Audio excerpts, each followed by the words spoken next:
Эцсийн орон хүүхэд хөгжил хамгааллын төв 2017 оноос эхлэн үйл ажиллагаагаа явуулж, нийслэлийн хэмжээнд 6,000 хүүхэд хөгжил хамгааллын үйлчилгээ үзүүлсэн байна. Тэгвэл энэ төвийн 3 дахь салбар орон нутагт анхны жишг төв.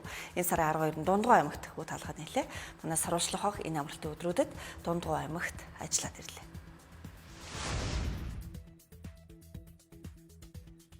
Лантун тохио төрийн бас байгууллага Дундгой аймгийн гэрэлтдэг ертөнц төрийн бас байгууллага хамтран энэ оны 5 сараас эд шидийн орон 3 төслийг тус аймагт хэрэгжүүлж эхэлжээ.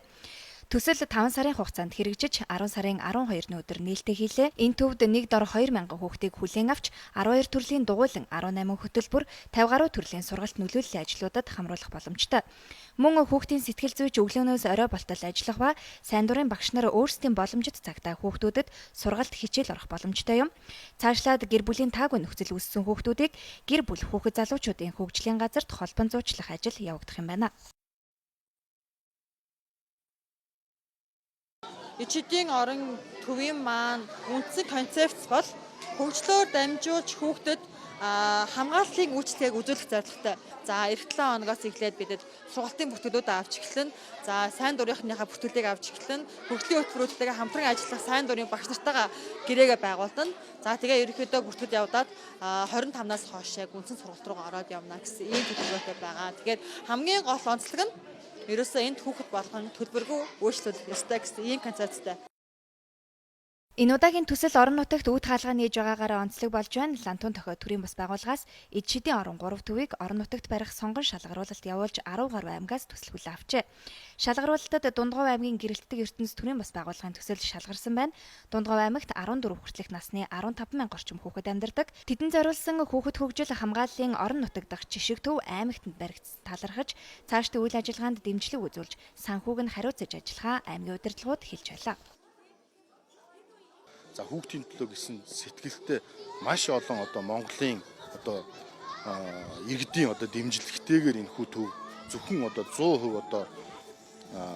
хандваар боссон гэдгээрээ бас нэг онцлогтой. Тэгээд цаашлаад бол яг төрийн зүгээс бол бид бүхэн энэ урсгал зардал болон цалингийн зардлын сан дээр нь аймгийн иргэдийн хурал руугаа оруулж санал оруулж төсвийг бас оруулахаар бас хамтраад ингээд ажиллаад явна. Мэдээж энэ бол хүүхдийн хөгжилтэй холбоотой асуудал учраас Дундгой аймгийн ирээдүйд бол маш том хөрөнгө оруулалт орж ийнэ гэсэн үг.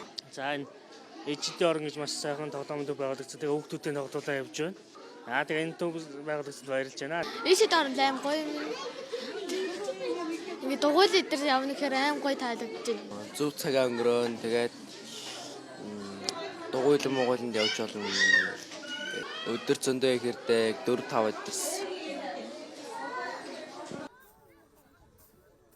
Эцсийн орон 3 төв баригдахад 1.5 тэрбум төгрөгийн төсөв зарцуулсан. Гэхдээ төсвийг сайн санааны үндсэн дээр нэгдсэн хүмүүсийн хандваар босгожээ. Хандивт хүүхдүүд болон аймгийн иргэд урлаг соёлын одод нэгдсэн байна. Төвийн тогтчлолтод хүүхдийн насны онцлогт тохирсон тоглоом, хөгжүүлэх хөтөлбөрүүдийг багтаасан байлаа. Цаашлаад аймаг бүрд эцсийн орон төвийн салбарыг нэг зорилго тавин ажиллах юм байна.